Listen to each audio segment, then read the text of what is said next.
Okay, so manatees are being fed lettuce by people. There are different volunteer nonprofit organizations, scientists who are actually going out and they're able to feed manatees, because to supplement the seagrass that isn't growing because of pollutants. Pollutants can kill the seagrass.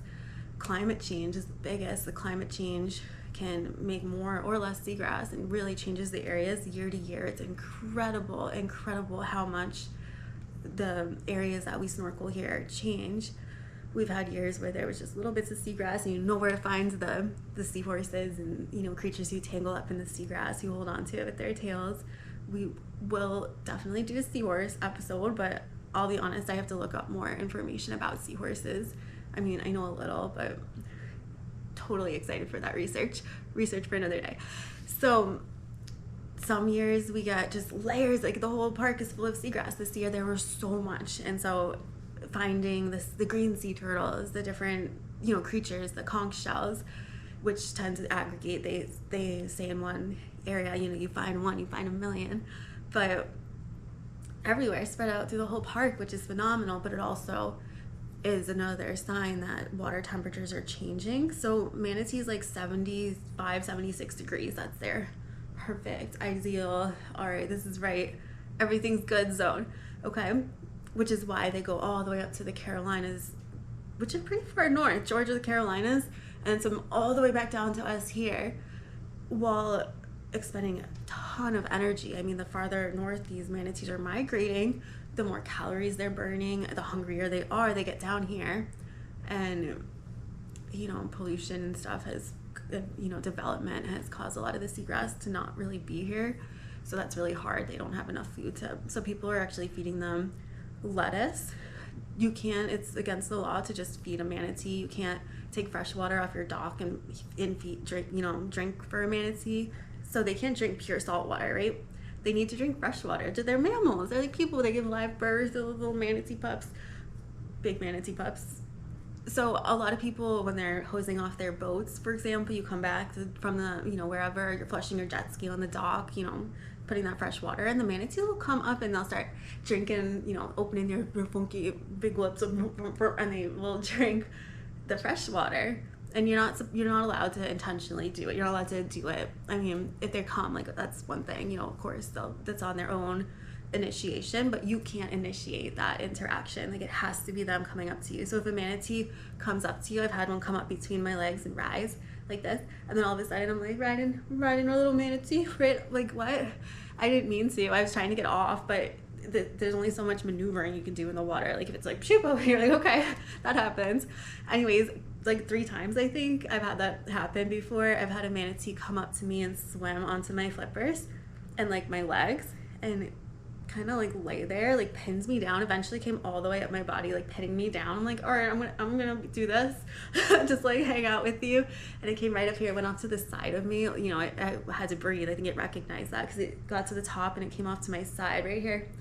Eye to eye. Oh my god, it was the coolest thing ever. Eye to eye with this big manatee, and their eyes are so soulful. I mean, people come back from like Tibet and they've done the elephant bathing where you spray, you mud, all that stuff. You get to play with the elephants in these, I guess, reserves, and it's the same with a manatee. They just have so much personality and soul. It's unbelievable, that feeling of looking into their eyes and knowing that they're thinking, like they're gathering, they're staring into your eyes, and they're processing. You can see they're thinking about this. That this interaction is meaningful to them. It's not just, oh, look at that goldfish, I think it looked at me. Like, no, it's not. They're so intelligent. It's amazing to see. They're so social. But you can't just say, oh, there's a manatee, let me just swim over and just interrupt it. You're changing their patterns, their natural patterns. You can't help if they just come up to you. You can't touch them, you can't rub them. I know it's so tempting, so tempting, because I mean, it's a manatee, like, of course. It looks so cool. Side note, so I took out about 45 snorkel tours. I run snorkel tours. I'm a tour guide. I'm the owner of a small snorkel tour company. This is what I do. It's my passion. We do eco tours. We educate. We, do clean. We do everything. So this this woman comes out on a kayak once, and we're paddling around, and all of a sudden there's a manatee that comes out of the water, and they did a photo package. I'm there clicking. And oh my gosh, her face, she was petrified. She saw this thing and she freaked the heck out. Like, whoa. And meanwhile, I've taken out snorkel tours where a shark comes by and people, their eyes light up. They're like, whoa, they're excited, they're proud that they just swam with a shark. And we play that up like, you did it, you swam with a shark. You got over that. Like, that's really, really cool. But we've done, guided tours where we have seen sharks. And people are in his little bubbles, they're sputtering, their goggles up, oh my gosh, it's so funny. So I really enjoy that. There's a lot of surprise when you first realize how big a manatee is. I mean, pretty big over here. So, oh, it's incredible. So we're just lucky they come up for the water temperature here in the winter. It's warmer with the Gulf Stream. So we'll talk about this probably in almost all of our episodes because I'm so fascinated by it. But in Palm Beach, we are right around where the jet stream and the Gulf Stream kind of both cross over. So the jet stream is coming from the southeast. We had a pretty consistent southeastern wind, especially in the winter time. It's it's coming up. This is probably backwards for you. There you go, southeastern over here, right? I don't know which way this goes. I'll do the editing later. But so anyways, the wind's coming up and it pushes through, and then the Gulf Stream actually curves inwards towards Florida, just as Florida curves outwards towards the Gulf Stream. So we're between 3 and 7 miles from the Gulf Stream as it fluctuates.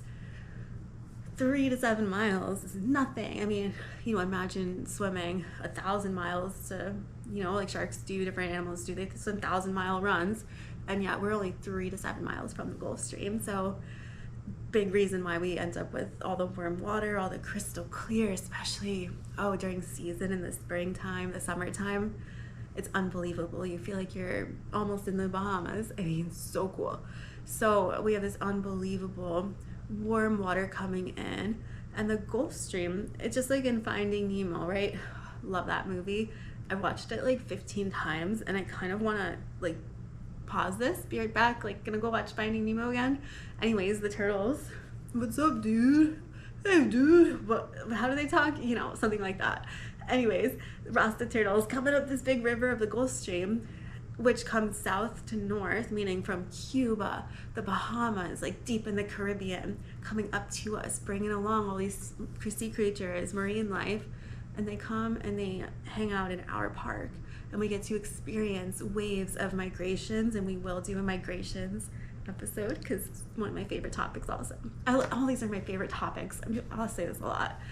Anyways, we'll talk about that. But all these creatures come in, and we have the craziest diversity you would ever expect. I mean, the Florida Keys are incredible because they have sea fans, and there's more, it's engaging, it's beautiful.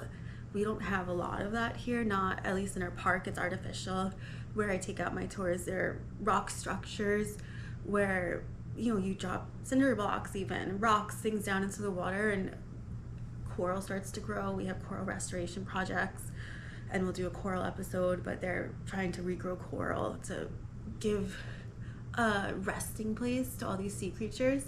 So the manatees are coming up, and they get to this area where we're in ocean, inlet, intercoastal. We're in the intercoastal here, and the manatees come in to rest and to feed, and it's unbelievable.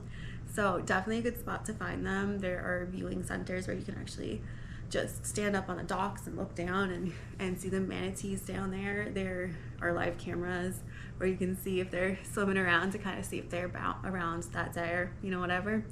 But if you just walking on the docks, you're pretty likely to see a little nose come up, stick out of the water, because manatees, they breathe air.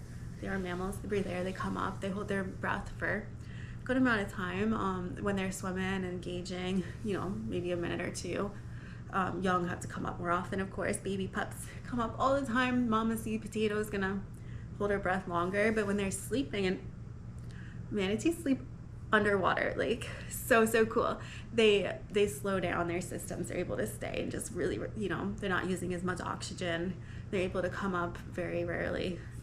But manatees just, they let out their fart bubbles and they go sink down to the ocean floor, and they just close their eyes, and they just stay still and kind of hang out on the ocean ground and sleep. It's really cool. I've encountered a big male manatee, big guy, and Papa was sleeping.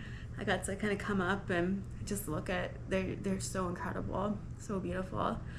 So we've talked about manatees coming to Florida in the warm, for the warm water when it's cold out. Side up north, we've talked about manatee babies.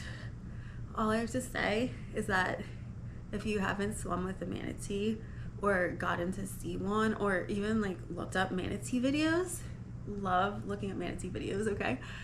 I definitely recommend it. They're so sweet. They're so funny. You see cows, they're called sea cows often.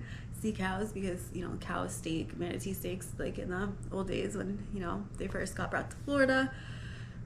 But we need to protect them. So changes in temperature, if it gets too warm down here in Florida for a manatee, if it becomes over a certain temperature in the winter time, you know, they won't come here anymore due to climate change and changing, you know, everything. We'll talk about that in our coral episode. But protect the manatees, y'all. Anyways, thank you for tuning in to my first podcast. Woo! Like I said, never have done this before, but I just wanted to share with you my passion, a little bit of what I get to experience almost every day as a snorkeling guide here in South Florida. Anyways, love you all. Look at my website, snorkelsouthflorida.com. You can book a tour with me or one of our other guides who are just as awesome as me, and we'll show you what we have right here. Anyways, love from me and my random starfish. All right, have a great day. Bye.